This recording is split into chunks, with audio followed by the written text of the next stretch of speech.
to the global challenge in general. Well, I think that international relations nowadays is core to addressing the problems that we are facing with the world. Why?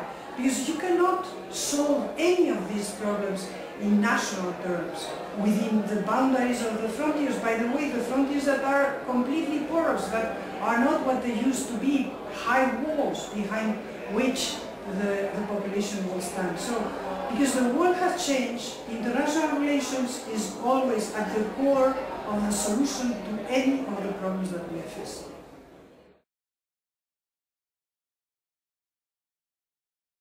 Well, you know, the role of international relations has changed because the world has changed, and right now we feel in our daily lives consequences of events that happen far from our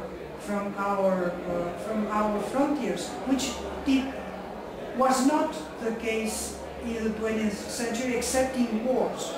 During war times, but in peace times, you would not be affected by what happened in China.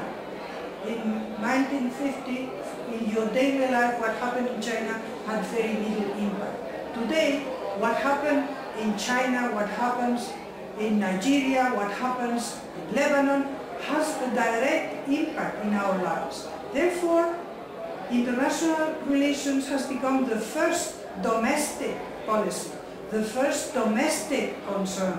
People today discuss the American elections or discuss the Olympic Games in a way that they would not have discussed in the 20th century.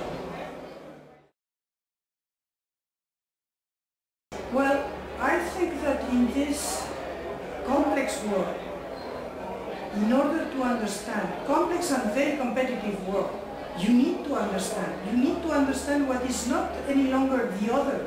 It's another you, another us. And you need to understand them. And in order to understand them, you need history, you need to understand the cultures, you need to understand geography, all the traditional humanities, philosophy, because you need to understand the way others think and the way they were brought and what happened in their history. And this will be key for your balance sheet, will be key for the stability of your policy, will be key for very different issues. And that's it. Thank you very much. Thank you.